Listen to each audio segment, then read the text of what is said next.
All right. Welcome, everybody, to this episode of Four Tires and Fuel podcast. I'm your co host, Steven Cherrick. I am the rear tire changer on the 38 truck for Lane Riggs and the 38 Xfinity car for Matt DiBenedetto. Hey everyone. I'm John McGee here, your co-host. Front tire changer on the 41 truck by Nice Motorsports. And last week was on the 36 Xfinity car for DGM with Daniel Suarez. But next week I'll be on the 35 Joey Gates Motorsports Xfinity car. So we have a guest on the podcast. Take it away, Brendan. What's up, guys? I'm Brendan Foley. I'm a tire carrier for the 2 truck, Nick Sanchez, 31 Xfinity car, Parker Retzlaff, and the 71 Zane Smith. So, you are our first guest that we've had that actually has Cup experience. Well, okay, all three of us had Cup experience, but you're currently on a Cup car. Yeah, you were telling when you first said that, because I was like, we had Adam Lewis and Cale Upoff on. I was like, they definitely have had like 17 years of Cup experience each. Someone who's currently on the Cup roster, Cup grid right now, full time. That's right. So just give me a couple, like give us your story. Like, let us know, like how, let everybody know how you got into the sport. You know, My story is not as exciting as some guys. It's really not. So I was lucky enough to have family that worked at Trackhouse, but in racing, when we made the transition from 5 lug for Cup to 1 lug, they thought it would be a good opportunity for me to try and learn, because you guys obviously know how difficult 5 lug is, and 1 lug is, I would say, not easier but a faster transition. So they wanted me to come down and give it a shot. And I tried it. I had like a week to decide whether or not I was going to come down and give pit stops a try, quit my job, no big deal. But decided to go for it and ended up being decent at it. And they haven't been able to get rid of me since. So right, there you go. Racing. And me and Brendan Foley came in to NASCAR right at the same time. Yes, sir. So I was at Roush and Brendan was at Trackhouse right at the same time. We got sent over to do pit stops at the time for the 99 BJ McLeod car driven by Stephen Parsons. Yes. And that's where we cut our teeth, changing tires and doing pit stops. That was a lot of fun, man. I think about that crew a lot. Yeah, I got some memories on that one. That was a solid crew. And, man, it ended up being pretty solid. Me, you, Aslan Pugh, full-time Cup Series Jackman, multiple-time race winner this year. And we were just talking about, I think, 8 wins total in 2.5 years. So, we had some decent talent on that crew. But all of us were, like, first starting out and figuring it out. That was a fun time. Still figuring it out, dude. Exactly. So we had we just got back from Nashville, and it was quite an eventful weekend. So Johnny, let's start with you on how your weekend at Nashville went. Nashville? You want to do Nashville? Or you want to do Chicago? We're gonna do Nashville. All right, we'll do Nashville. Nashville was so long ago, I can't even really remember what happened. I think, what did happen? I don't know. We ran through. They all run together, seriously. So that was the first week I got moved to the 41 truck driven by Bailey Curry. We qualified like decent. We were like 15th or something like that. And came in first stop, gained a spot, gained 1 or 2 spots. Had just like a smooth, clean stop. I think we had an adjustment and right side, but had a clean stop, gained 2 spots, got him back out there.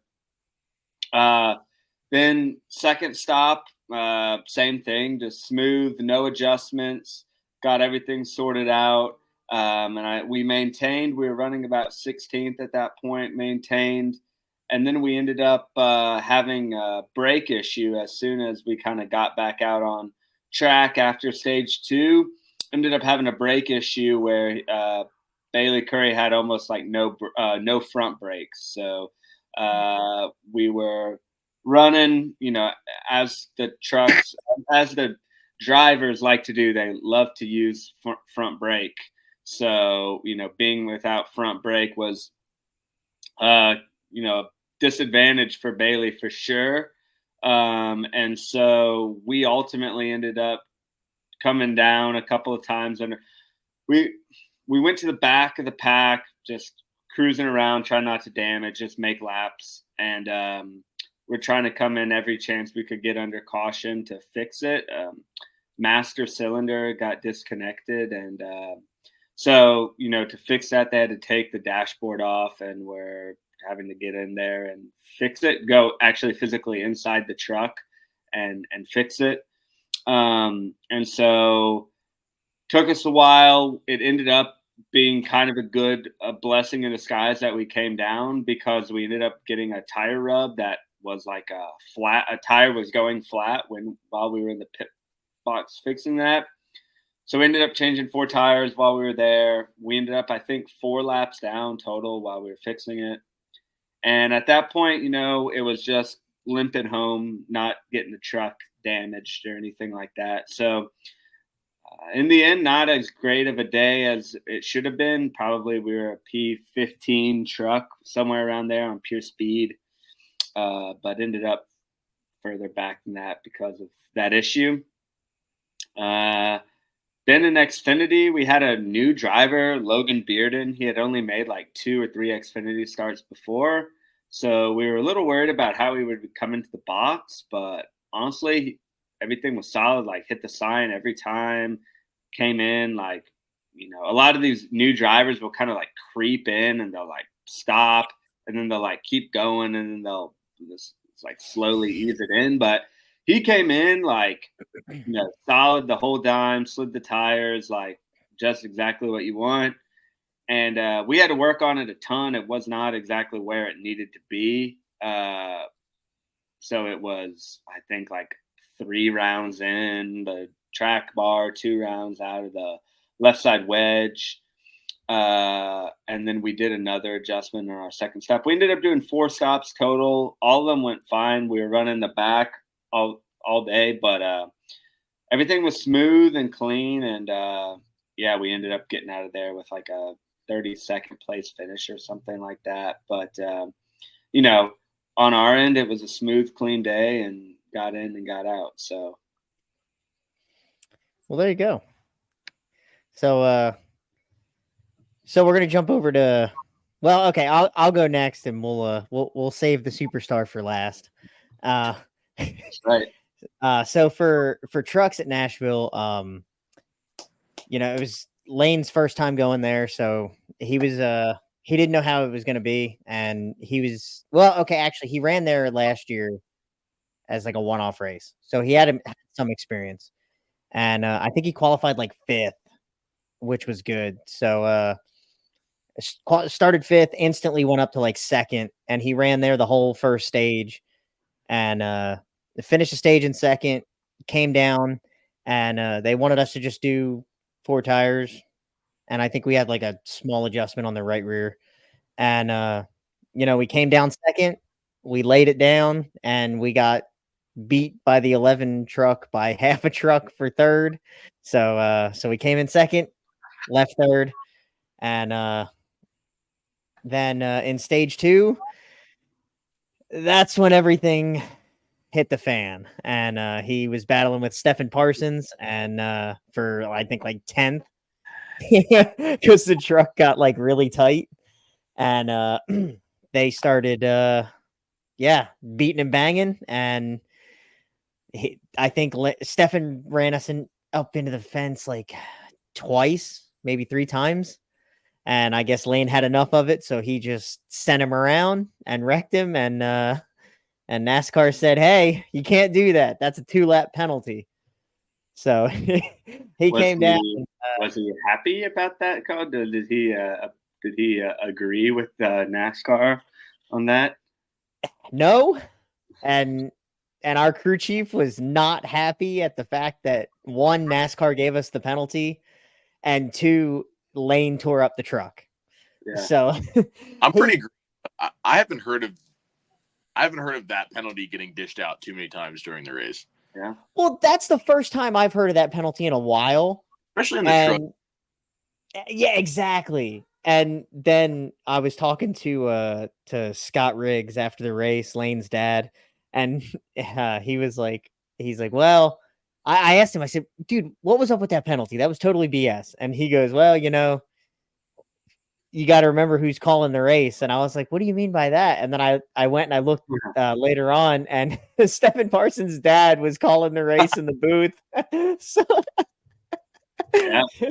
So I don't know if that played a factor or not, but I don't know, Steven. Me and Brendan might have to take Stefan's side in this little. Stefan can do no, and so what I heard was Lane was like, he would give him the bottom, but he was like right on his door, so he really didn't give him the bottom, and Stefan kept getting loose. So I think it was a learning experience for Lane to not just let the guy go and not like put your left side right on his right side, because it's not going to end well. So I don't know. I can see where the penalty came from, but I don't agree with it because we were going to have a really good day. So I think we finished like 25th, 2 laps down. It was terrible. And then on the Xfinity side, I was pitting for Blaine Perkins, and he qualified 36th, I think, and ran 36th the whole race. Now he was. You guys. Okay. Well, Nashville, it was super hot at Nashville. I think it was like 105 degrees there. So he was on the radio, like talking about wanting to get out of the car because it was so hot in the car. So it's like I understand why he wasn't all there, because if it was 110 outside the car, it was probably like 150 in the car. So I was just like, all right, let's just get this one done so we can get out of here, because it wasn't a good day. Pit stops were solid though. I mean, like we like you said, Johnny, we came down, did our job, and got him back out there. So yeah. But Brendan, what about you, man? You had 3 days of the heat in Nashville, huh? I'm not gonna lie to you, I was up against it. See, we started out in trucks with good old Nick. Now, I'm pretty sure we were last to qualify, and I mean, he was laying one down, and then turn 4, it just got away from him, and yeah, he totaled that truck. So started the day going to the backup. That was interesting, watching all the road crew boys like get after it. Like, I mean, I don't think we had our truck. Like, we were pushing our backup truck through tech like not long before green flag. So got it out there, and then it was just fighting back like all day. I think our first stop, we came down. We started dead last, obviously. Got a couple spots on the track. I mean, probably put rounds in the track bar, out of the right rear, out of the left rear wedge. I want to say double packer. Wow. And we still made spots. So like holler. So I mean, he liked that truck, started to handle a little bit better, and he just crept his way through. Like our whole goal of the day was to get a top 10. So I think they brought a good package, but then it was more about Nick getting comfortable in the backup truck, because obviously you share between every Spire team, so it's not set up for him per se. And then second stop, we came down. They let us get a crack at it. I think we gained 8. Holler at you. Oh, nice. And then I think we ended up doing 3, and we just maintained. But I want to say we ended the day with a top 10, which is what we set out to do. So it was pretty solid. Nice. Heck yeah. All that heat. Yeah. I want to say good old Parker Retzcloff on the 31. We started middle of the pack, probably 15, 16, something like that. And just we were mid-pack racing all day. Parker wasn't a big fan of the car. He said he was having trouble. He was too tight. So, I mean, we kept throwing shit at it. Oh, and then we were overheating all day. I almost got to pull some tape. Just a tidbit for your audience, right? I think carriers are underappreciated. And you get hungry guys wanting to run fast pit stops. So when they say pull tape to cool, the water and the oil temperature, the jack is coming down while you're pulling the tape. And when the jack hits the ground, they're taking off. So I just want shout out to my carriers, man. It's a dangerous game out there. You have some jackmen that don't care, Aslan Pugh, and we'll just cut that thing. Right. You got to watch out for him. I've never trusted him from the beginning, Aslan. Ever. Not one time. Love him to death. That's my guy. But, I mean, he will cut that jack. Well, I will say, with your position where you guys line up on the pit box and stuff, like if someone's going to get hit, most of the time it is a carrier, either by your own car or when you're on the right side dropping off, like somebody's coming into their box right in front of you or pulling out of their box. Like carrier is a dangerous position. Definitely. I think I got twice. I've been brushed this year, but I haven't been got, thankfully. Yeah, good old Chase Purdy, dude. Put a liner in my ribs, cracked my ribs. That was a good one. That was fantastic. Old throwbacks. Yeah. So we ended up mid-pack racing with Parker, and then I want to say towards the end when those cautions started flying, I can't remember because of all the heat, but I'm pretty sure we were in the shits, and I think we took a DNF. Yeah, it happens, man. Like all that. It's hard. And then on your cup side, how'd the race go for Nashville? That was a long day, and it was a heartbreaker.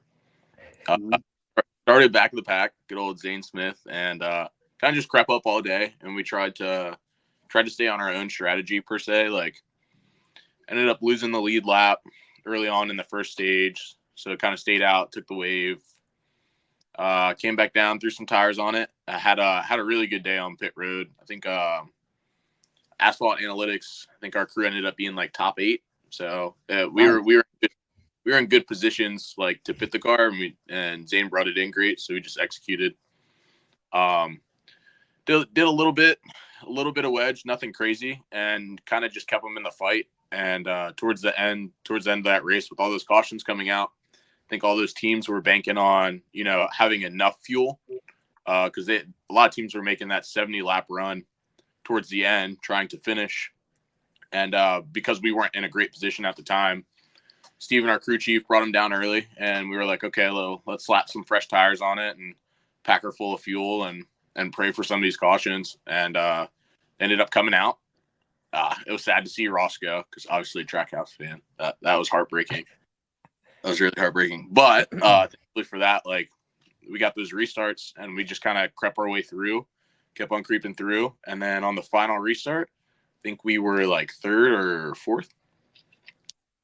And restarted, and Logano and Briscoe were in the line in front of us. And I think, could be wrong, don't quote me on this, but I think they were like 20 laps in the negative on fuel.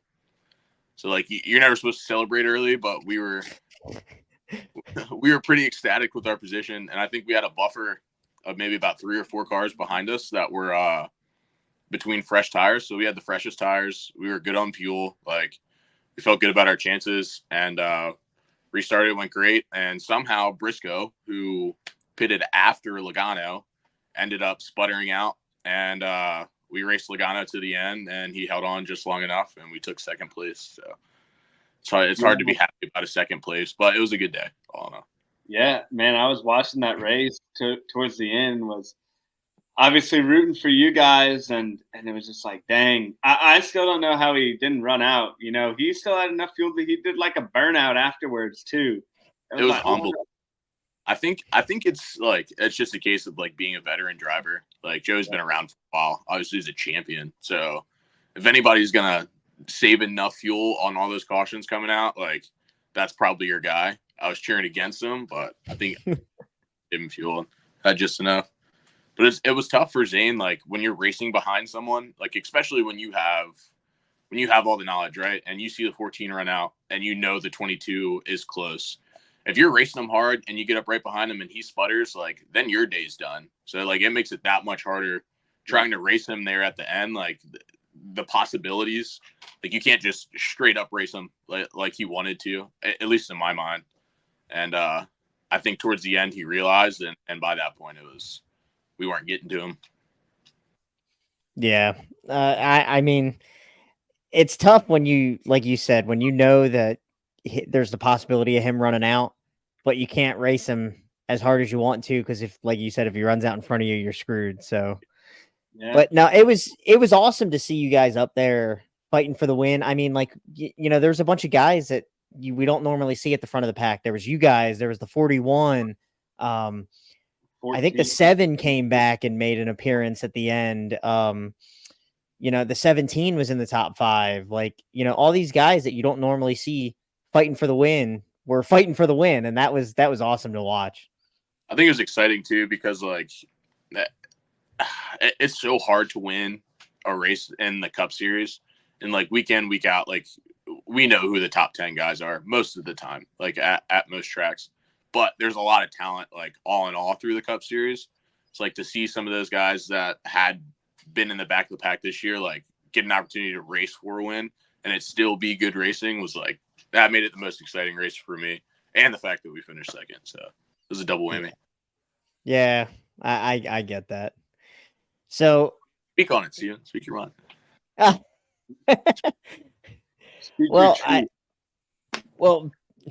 No.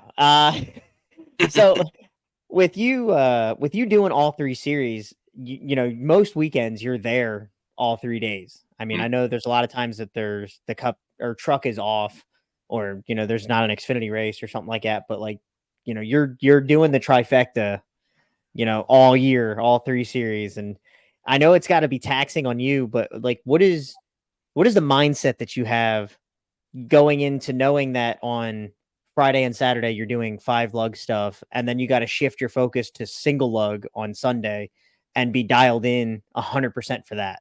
Yeah. I think everyone's mindset's, like, a little differently. So I can't speak for everyone per se, but, like, for me, like, I just try and attack it, like, one at a time. Like, so when you guys have been around, like, you kind of get that special bond, like, with your road crew and your crew chief. And, like, so I'm excited, like, when I get to the track on truck day to, like, compete with that group of guys. And then Xfinity day is the same deal. Like, I get excited to compete with that group of guys. And then so you kind of just reset each day, and, like, you're playing a new game essentially, like, is if you played sports is what it is. So it's like I'm starting fresh every day, and, like, good or bad, I think that also gives you an opportunity, like, to try again, because you're gonna have mistakes and blemishes, like, during pit stops. So if I get three cracks at it, like, we're bound to have a good day in one of the series. Yeah, that's fair. Now, do you have the same? What was that? The numbers game. Oh yeah. You gotta stack the odds in your favor. Now, do you have the same crew for truck, Xfinity, and Cup? Yeah, so that's also a big benefit, because you get to compete, like, at least for me, like, I get to compete with the same guys truck day, Xfinity day, Cup day, which also, like, helps us build a lot of chemistry.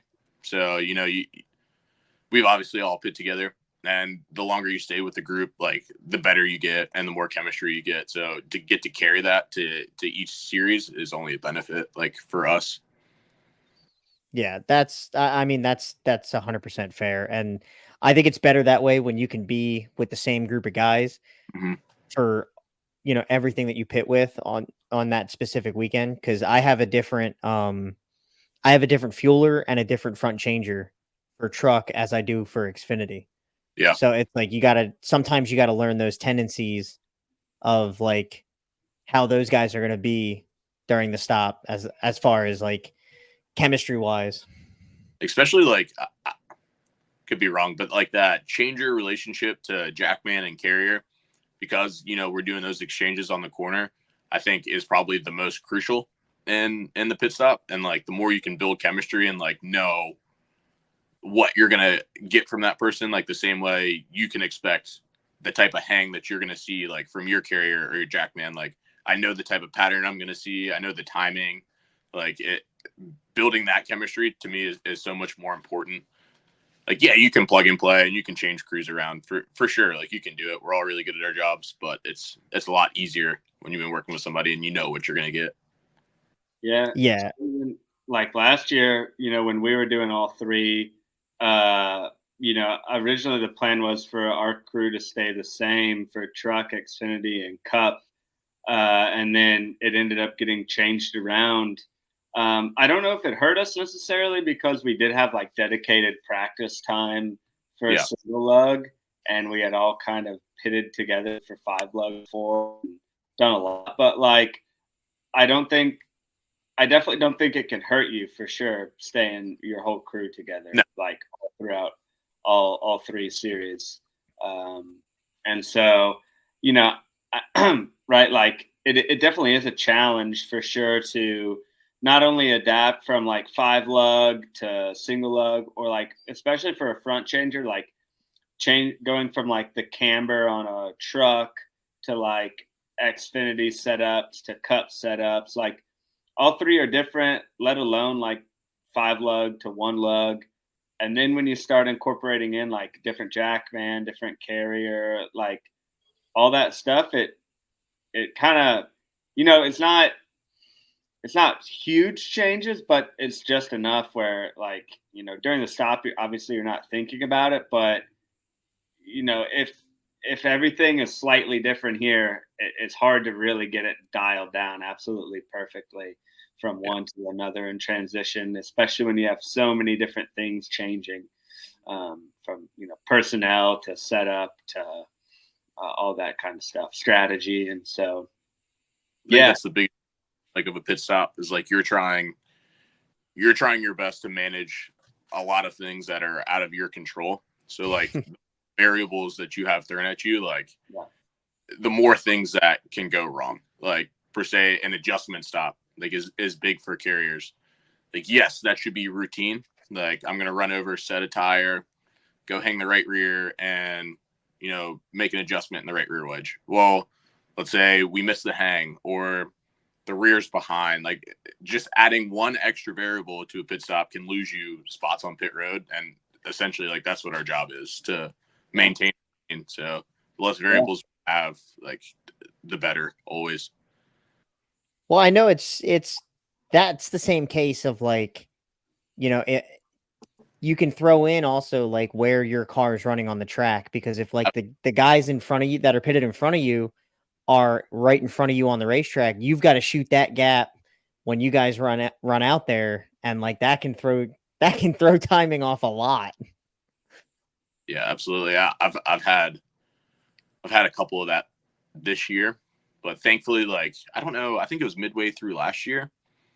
So they changed, like, carriers obviously have always have to have a foot on the pit wall, 2 tires in hand, and you can't have that foot leave pit wall until car crosses the boundary of the pits or the pit stall behind you. Well, when they changed it to, okay, you can no longer be more than halfway in the pit stall, I think that helped me like tremendously to be able to shoot the gap. I'm sure that makes some drivers mad when you see a dude standing halfway in the pit stall that you're driving through, but that's not my deal, right? That's not my deal. I'm here for. Yeah. Well, I was going to ask you, how much do you cheat out with the new rule this year? Pretty good. So, like, it'd be funny because every Monday we come back from whatever race we're at, we always do like film breakdown and in our office, talk about our stops, look at the numbers, see where we can get better, see where we stack up to other people.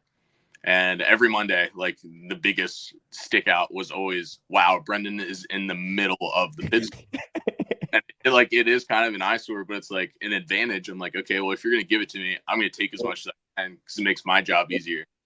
And then they like, I want to say Bristol. So pretty early on in the season, the 54 was pitting right in front of us. And it was a cluster because we were around each other close on the track and we weren't too far behind them at the time. And so I was still of the mentality, like, I'm going to take my space because I think that's huge. And so I probably cheated out further than I should have, knowing that car was coming in right before us. And I think Ty Gibbs slowed just a little bit, and they had another car coming in front of them. So we were like doubly shooting gaps. Oh, and, man. Those poor guys got cleaned out, and I partly feel responsible for it. So I've been more considerate in the fact of like, okay, like I'm going to stay on the wall, let that car come through, and then get out there and take my space because it is important. If somebody behind you does that to you, like now you're in a bad spot. So like you kind of got to look out for each other if you can. Yeah. Yeah. I think one thing, like when the rule changed, like Zach Yeager on the 17 car, Steven, when I first saw him, he stands so far out there.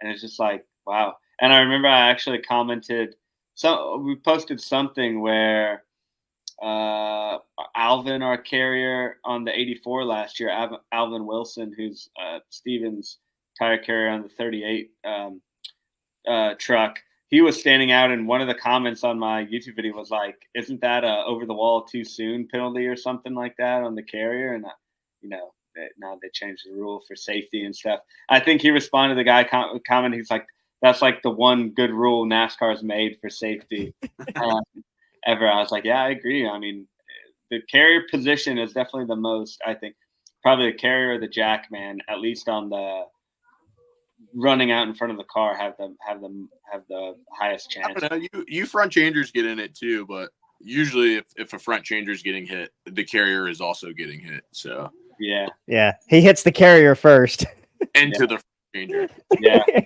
Well, and it was a good point that you made, Brendan. I wanted to bring that up. Going back a little bit, you said you can control the things that you can control. Like, I think that's a big thing to consider because when we're not working on these cars every week. We get to the track. If you're lucky, you get to jack the car up and look at it in the shop. But, even then you're not turning wrenches on the car. So a lot of times you get to the track and like you see what you see, like, right. If you have 3 threads showing or 4 threads showing or that's something that you can't control, but you have to deal with it. Or like, if your camber is 3 degrees more than everybody else on the truck, then you're just going to have to deal with it. It's nothing you control. You have to deal with it, or if your driver loves to crank the brake bias up all the way to the front and like there's so much brake dust where you can't see the lug nuts and stuff, like all these things are stuff that you can't control, but ultimately like you're responsible for it, like a crew chief is not going to want to hear, we had a bad pit stop because I couldn't do the lug nuts. Well, like, Trust me. It's always like, the pit crew guys, drivers can make every excuse. The mechanic, road crew guys can make whatever excuse, but it's like you have a bad pit stop because of like X, Y, and Z, unless it's something like super obvious. A lot of times it's like, okay, that's whatever, right? So, it is what it is. Yeah, and one of the things I wanted to touch on was that you said, Brennan, was that you tried to be more considerate with how much space you take out in the box. And I think that's one of the things that I like about our sport compared to other sports is, it's not like football where we just see these guys once a year, twice a year. Yeah. Like, and your goal is to screw those guys as much as possible. Like we see each other, 36 weeks of the year, and so it's like, you have to be mindful about what you do that affects them because you don't want to screw them over because then they're going to screw you over. So everybody tries to just, not play fair, quote unquote, but like, I'm going to give you a little bit of leeway because when I'm in that situation, you're going to give me a little bit of leeway. And like, I think that's what's cool about our sport is that everybody wants to just make it work the best we can. Yeah, it's really cool. I think we're all extremely competitive too. And like, I can speak for me saying like, when you beat other cars and you see your buddies on pit road and they may be running a spot ahead of you or 2 spots behind you, like I want to know that when we beat you off of pit road, like everything was as fair as it could be. You know what I mean? Like, right. A level playing field too. Right. Somebody excuse, but that is.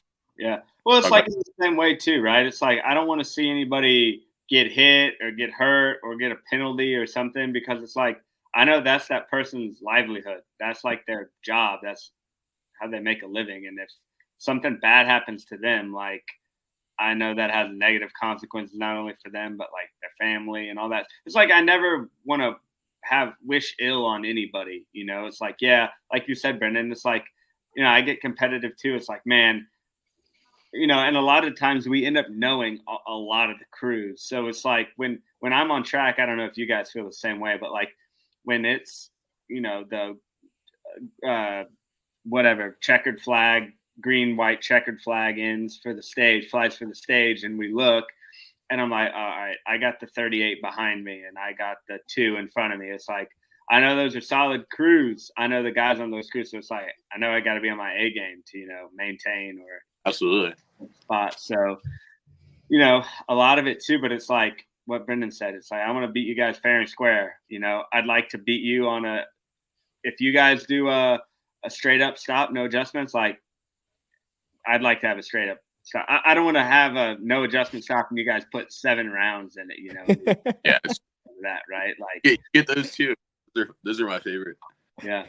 So, no, I mean, I agree. Me and Steven talked about it earlier. It's like, I think the atmosphere that we have on pit road it's like, we all know what everybody's doing and we all know the type of guys they are. And it's like, look, we're all trying to do the same thing, and so at the end of the day, it's like very competitive, but at the same time, it's like, do it the right way. So.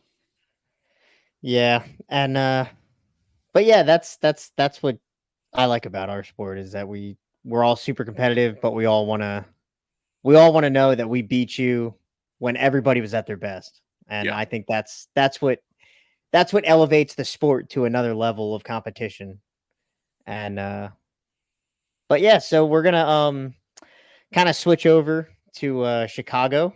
And since we kind of touched on it a little bit, we're going to, kind of just go through the weekend that we had at Chicago and talk about the mess that was. Well, it wasn't a mess for Xfinity Day. It was a mess for you, Brendan, but yeah, that's chaos.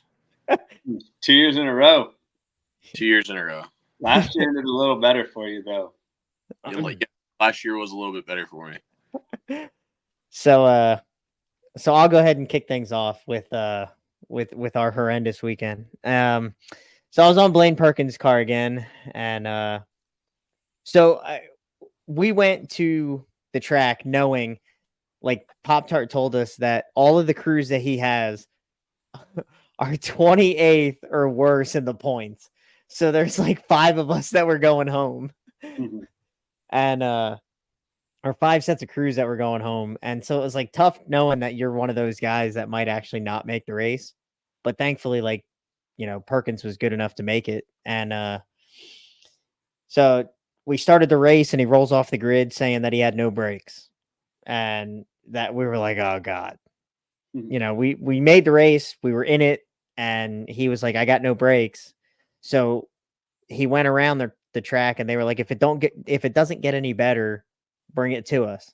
So he brought it down to us, and then he was like, I don't have a pedal. So we went out there and we bled the front brakes, both sides. And he was like, I mean, it feels a little bit better. And so we sent him back out there and we ended up like 4 laps down. So it was kind of just every time the stage caution came out, we got a lap back. Every time there was a caution, we got a lap back. And I think, all day long, it was just 4 tires every time we could. And our stops really didn't matter because they were all just wave around stops. So we just made sure we got the job done, got them all tight. And so yeah, I think with like 9 laps to go, we got back on the lead lap, and we were able to salvage a 24th place finish with just keeping the nose clean. So yeah, wasn't the greatest weekend that we wanted, but we made the best of it and got a decent finish. So Yeah, we were like 2 pit stalls in front of you, Steven, and as soon as I saw the green flag go and you guys were still on pit road, I was like, "Uh-oh, that's not good." But, yeah, I mean, it was the same situation where you're talking about. We were low in the points. We had Brad Perez driving for us, like road course ringer. He qualified it in at Coda in an open car earlier this year. He like qualified 25th or something last year at the Chicago Street Course for Joey Gase. So we're like, all right, he definitely has the skill, the talent to make it in. And first, in practice, we had a problem with like fuel pickup. He stalled on track, and we were like, oh crap, like this is a fuel pump or something that needs to get changed. Like, we're not going to make a qualifying lap. Is going to be over. So they finally got that fixed. I don't really know what it was, but they got it fixed. And then we ended up having a run in our practice, got P22 practice time, and on his final lap, we blew a motor, and so that was our day. We didn't qualify for the race, so I was like, man, I don't know about you guys, but like honestly, Chicago Street Course is maybe my favorite atmosphere of the year. Like pit road thing is awesome. Like being downtown Chicago, like I don't know. There's something about I really like. That's how I feel. I know it's controversial, but I think it's cool. No, Chicago is awesome. It's just walking a mile to pit road is for sure. But actually, so we flew commercial, which I always think flying private is better, except for on the West Coast when you're flying the day of on a victory plane, or like I don't know. Last year we flew into Gary, Indiana. Gary, Indiana is like the worst place in the country. We also like 45 minutes away from the track. Yep. So we flew into O'Hare, and then we took the Blue Line, the train from O'Hare to the track, and it like dropped us off like less than a quarter mile away from the track, and we just walked in. It was super easy. I was like, man, that was amazing. Pretty cool. So we did that. Anyways, we didn't qualify with the 35. I was bummed about that. And I ended up getting a last-minute call asking if I wanted to pit the 36 car, DGM car, driven by Daniel Suarez. And I was like, of course, Daniel Suarez, Cup Series driver, like known for his ability to drive road courses. So I was like, yeah, let's do it. So ended up pitting the 36 car. And because Daniel is a Cup Series driver, not eligible for Xfinity points, like we qualified pretty bad, like beat up the car a little bit in practice. So our aero was messed up. We qualified 31st, and then there was like a caution like 7 laps into the race or something like that. And our crew chief was like, we're coming down. We're going to do a different strategy than everybody else, because all those guys who were in the top 10, top 15, like they were staying out, trying to get stage points, trying to get points overall in the Xfinity Championship. But obviously that didn't matter to us. So we came down, split the strategy, stayed out at the end of stage 1, did 4 tires at lap 7, and then stayed out for stage 1. Because of that, it was a track position race, and we were running like top 10 for the rest of the race. At the end of stage 2, we came down, did 4 tires. We maintained. I think we came in 12th and left 12th. 4 tires, no adjustments. Was a nice, clean stop. And then, just let it eat for the rest of the race. And we were running 12th on the last lap. And John Hunter Nemechek spun us out, and we ended up finishing like 27th. So it should have been a much better day. I mean, we had, I think, the speed to be top 10, taking 12th place, but ultimately that's not how it ended up working. But it was a great opportunity. I was, happy to do it. And so Brendan, how about you? My Xfinity day, I don't have much detail on, but so I get out to pit road, and like I love Chicago and the atmosphere, and it's amazing. But those haulers are literally parked like a mile and a half away, lugging things from your hauler to pit road, pain in the ass. So whatever champion who drops all our boxes off does our Xfinity box. And for whatever reason, like we go to move our box and it's at the end of pit road and we broke a tie rod. So the box was not moving. And yeah, so we like spent the whole pre-race like trying to figure that out. Because obviously like you can't just throw bottles in the pit stall. Like you need internet, you need radio, you need to be able to communicate with your driver. So in the midst of all of that chaos, I did not realize my radio was broken. And then, like, I go to switch it on before the race. Obviously, you hear what's going on with the car when you're coming down. Spotter's talking to the driver. And my radio was dead. And the hauler was a mile and a half away. So I spent the whole race in silence, which was incredible.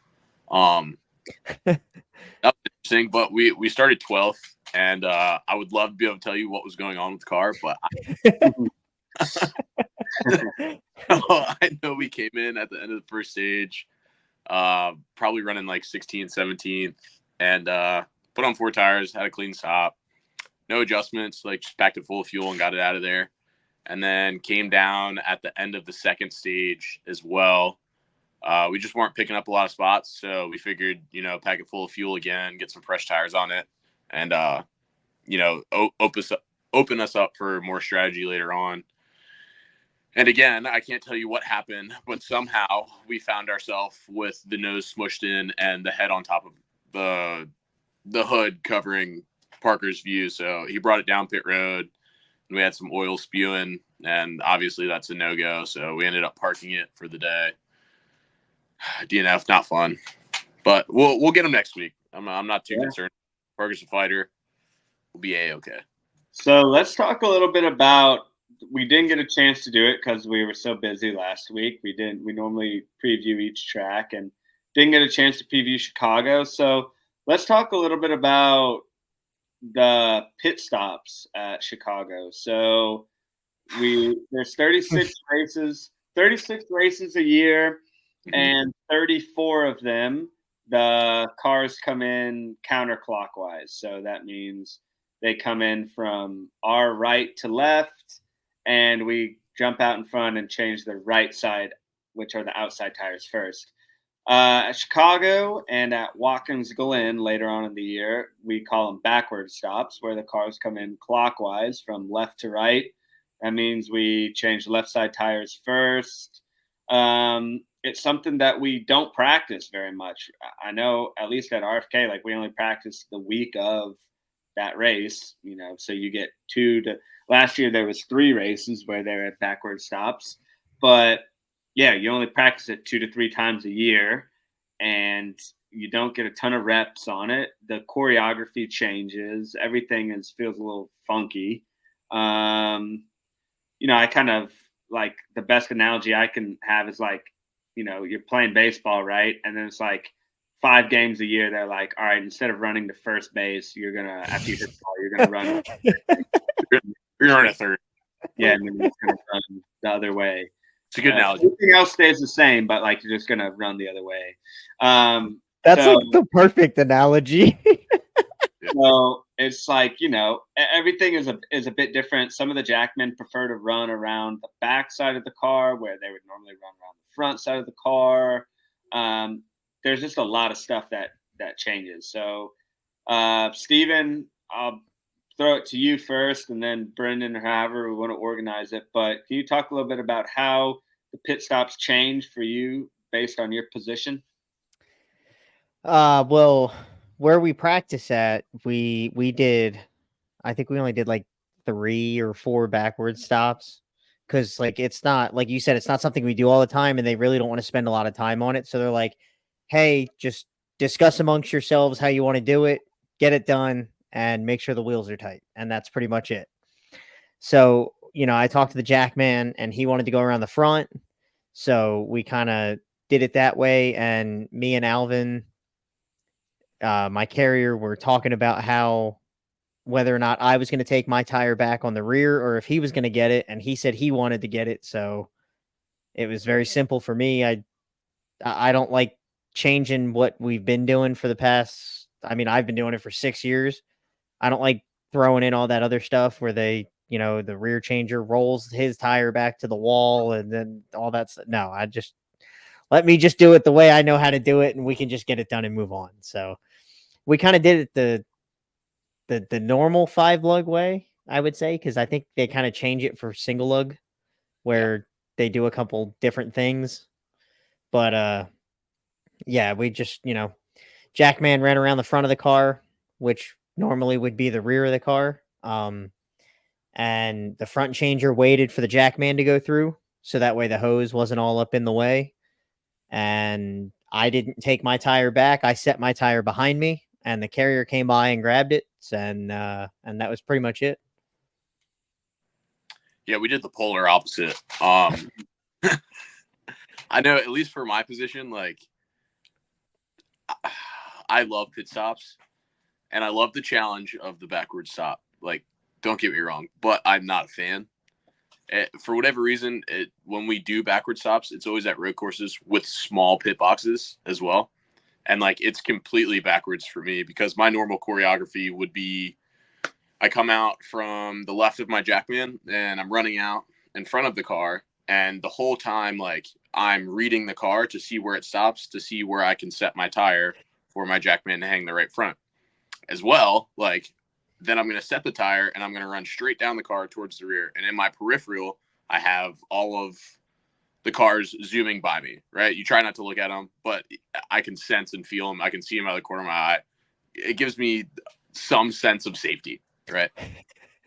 Backward stops, we try and keep some of the same choreography. So our Jackman goes around the rear. So he kind of stays in rhythm.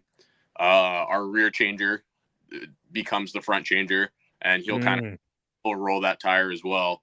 And but I'll keep the same choreography running out in front of the car, except for this time the cars are coming from your left, which just means that as I'm running out in front of the car, now I'm completely turning my back to it to whip my head to the right to look around. So now your entire back is to pit road, and I can't see anything until the car comes in the picture. So if you stop short, which he did, you're kind of fucked. And so that's fun. But, like, after the car comes in the box, it's about the same. As long as our rear changer is comfortable rolling, which he didn't really seem to care too much about because he did both. So, like, as far as that goes, it's fine.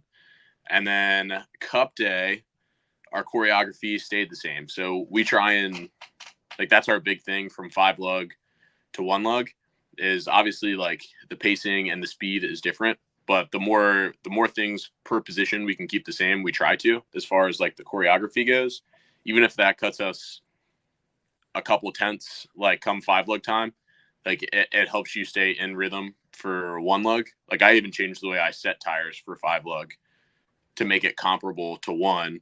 So that way you're not changing too many things, switching between the series. But I think our team was a good example of it, like having your Jackman go around the front of the car opposed to the rear, because those fuel runs are so long at road courses, and the more time your gas man stays unplugged, like, the more time you're adding to the pit stop, because obviously the fuel is the most important on long runs like that. And we had a snafu in the left front.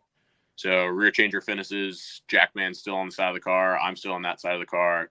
And as cued to the gas man, when the rear changer comes through, he's unplugging, waiting for the Jackman to run through. So it'll be he unplugs, rear changer will wait, Jackman pops through, rear changer pops through, gas man will plug back in. And because we were slow on the left side, we unplugged, rear changer came through, no Jackman. And we probably spent like 4 or 5 seconds unplugged, and it cost us in our overall stop time. So now I think we will be running around the front just to stop that from potentially happening. I think you lose a little bit of time when you do that in 1 lug, just because it's unnatural, like, to your Jackman.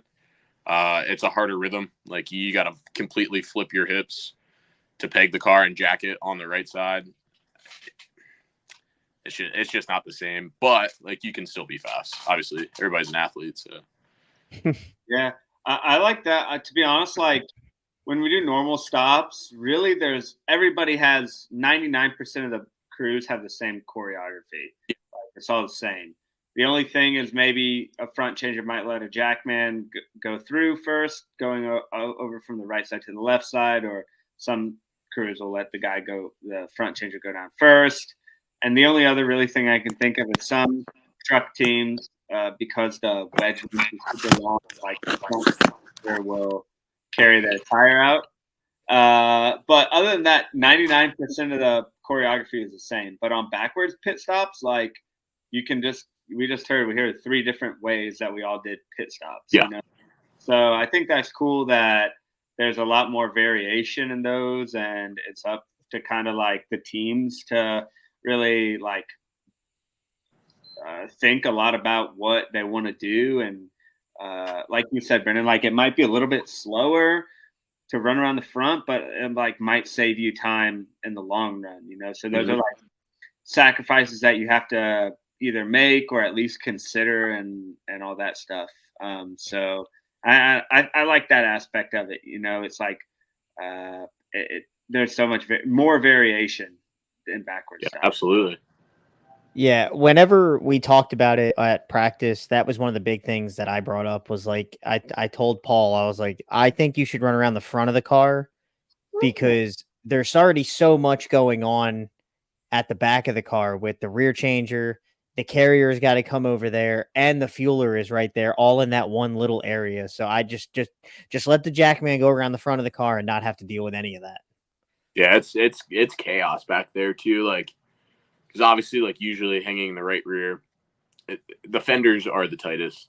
But like the only thing that you have to worry about is your rear changer. Shout out Steven. And your carrier, like that exchange. So when you throw the gas man into the mix, like for me, like you can get it done. It's just a pain in the ass, especially when they're unplugging and you're trying to pack it full. So there's going to be fuel there on the rear, which I know rear changers have to deal with on the left rear, but carriers are spoiled. We'd never have to deal with that. So when I'm stepping in that tight window and I feel like I'm on glass, it's not a good time. Yeah. Well, yeah, I mean, yes, we have to deal with it, but we're not like if you lean up against the car, you're leaning all in that fuel that's running down the side of the car. When you step there on the ground, it's running all over your shoes and stuff like it can be terrible. Like we don't have to deal with a lot of that. Yeah. It's like mainly it's like if the wind is blowing the wrong way, it kind of blows in front of us, but like that's not like every single time. No, it's not every time, but for whatever reason in backwards, like it's hard because obviously the road course tires are lighter, thankfully. But I mean, like when you don't have any balance, like trying to index that tire for your rear changer, it's a good time. Well, it was funny for me because at practice all week we had the jackman go around the rear, and I was on and I was the only one. And then, but it came to race day, and I got switched to a new crew where I had only practiced with the rear changer several times, and I knew the jackman, Richie, who is the pit crew coach at Trackhouse. I know him, you know, I've hung out with him, but we never have even practiced together. So the way that our pit box was the Cup Series had their boxes in our pit stall for qualifying and practice. So we could not set up. And we had like 30 minutes to set up our whole box, brand new box. I'd never done it before. Like all this always stuff. fun. It was a madhouse. It was a scramble to get it all set up.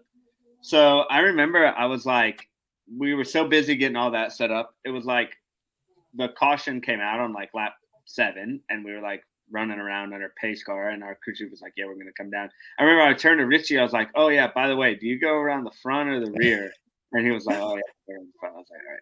But it was like, yeah, you know, it was like, yeah, never done it before with these guys, never pitted before, let alone like did a backward stop with them, but it worked out fine, you know.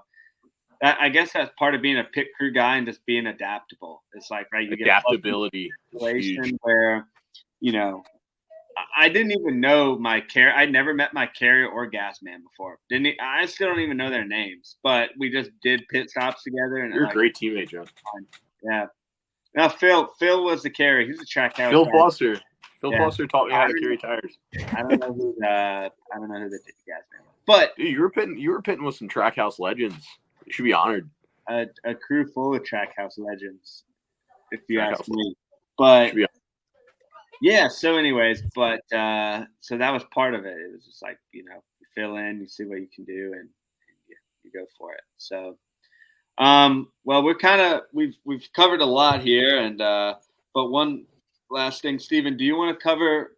I know we were thinking about doing another podcast here. Do you want to go over Pocono quickly here, or do you want to do that later in the week? We'll have a we'll have a special episode later in the week where we cover Pocono and see if we can bring on another special guest for that. Yeah. Now, Brendan, it's been great to hear from the carrier perspective. It was a pleasure, gentlemen. Thanks for having me. Yeah, we definitely appreciate it, and my daughter's in the background. Yeah, it was great. Like, I know it was a little bit of a hassle to set everything up and get everything, all three of us together on the same schedule. And but yeah, I definitely appreciate it. And sharing your side of the story and how you navigate pit road and what you have to deal with. That's, learning about that is always fun for everybody. We hope you enjoyed it, Brendan. Like I was telling Steven, I'm so used to hanging out with Steven, and we were on the same team for a while. And I know, me and Brendan pitted together our whole first year. So, having the podcast and having a conversation, like at least for me, it's as good to just catch up with everybody as it is to actually, You're gonna make me emotional, man. Get it out. Look, we're the best pit crew that Kyle Sieg's ever had. Yeah. We had a lot of, we definitely turned up the heat for a lot of cars that we. That was like my first taste of like good pit stop. Does that make sense? Yeah. Oh man, like everyone like starts at their own pace. Obviously, John, you were part of it, but like we didn't realize like where we were at on the spectrum of like competing. Yeah. And then when we finally all got to do that seat car and like came together and started gaining spots and like rolling around, I was like, okay, like this is fun. I like this. Yeah, that was awesome, man. I mean, I remember the first couple of races I did, me, you, and Aslan. We were running like 19, 20. But they felt good. They felt good to us. And we thought we were freaking flying. We were the man, just burning it down, running a 20-second pit stop. Dude, we're so good. And now you're running less than a 15. You're in shambles. The best thing about that deal was, dude, I swear we could run like a 25-second stop, and Stefan and our crew chief and everybody would be like, "Great stop, guys!" I was like, let's go. There's levels. Like wheels were tight. Obviously a jack was sent around the track, but I'm not gonna point any fingers. I was on Pew. I was not on the crew that time. I was. Oh, you weren't there for that. Oh, I forgot about that. Well, I do remember that though. The video of that is so funny. So funny. We'll have to get him on. Yeah, you reach out to Aslan. He's got an interesting perspective on pit stops. He'd be a great guest. Yeah. And we started from, I don't want to say the bottom, but we definitely started. I mean, yeah. Now we're here. We're mostly here. Look at us now. Look at us now. Kind of there. Kind of here. Yeah. Well, Brendan, we don't want to keep you longer than we need to, unless Steven, you have anything. No, I just appreciate you coming out and hanging out with us and catching up on old times.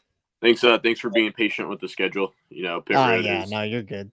It's a pain working those 7 days a week. So last week didn't really end up working anyways because of fourth and everything. So I don't think we were really gonna get one anyway. So we try and do it every week, but last week was tough with everybody's schedule. Yeah. So well, much love. It was an absolute pleasure, and I will see you boys at the track. Right. All right. This week, we will catch you guys next time. Till then, you guys be good.